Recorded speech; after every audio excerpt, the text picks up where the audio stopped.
In the 7th century, Iona was a well-equipped university. It was making a huge impact both here in the British Isles and further afield. England as a country did not exist then. It was split into different regions or areas. And the local king, King Oswald of Northumbria, sent a message to Iona requesting that a missionary be sent here. Aidan, who had been trained in Iona, was sent down here, and when he arrived, he requested of the king if he could set up his training school here on the island of Lindisfarne.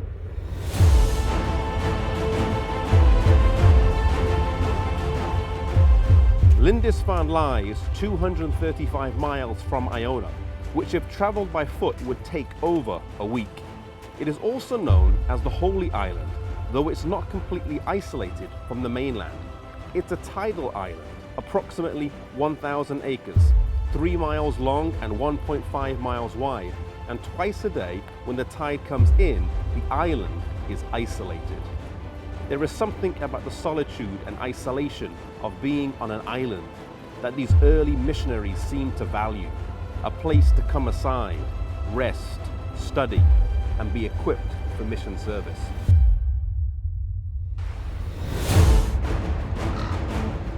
Aidan was well balanced in character. He was strong in religious fervor. He was very industrious, and it was said that he was never idle. In him was that living flame which burned so strong in many of the missionaries that were sent out by Patrick and Columba. He was deeply concerned for the poor and spent much of his life in an effort of ransoming slaves. You see, he had a very practical faith.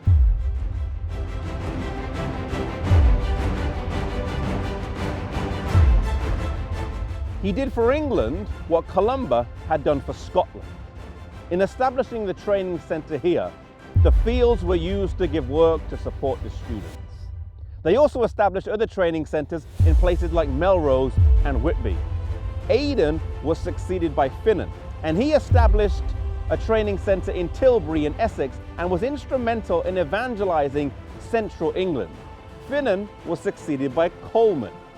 And in 30 years, these three men did a powerful work here in England, and paganism was swept away and replaced by New Testament religion. These great men were not monks as we would understand today, but missionaries maintaining the faith that they had learned on Iona. In Truth Triumphant, page 127, it reads, "It is no exaggeration to say that with the exception of Kent and Sussex, the whole English race received the foundation of their faith from Celtic missionaries." You see, in 30 years, these men took the gospel to the country of England, and almost 3/4 was won by their missionary work. They did this in an age where they had no internet, no TVs, no modern forms of communication that we have. Today, God has placed us in different parts of this country, in different parts of the world.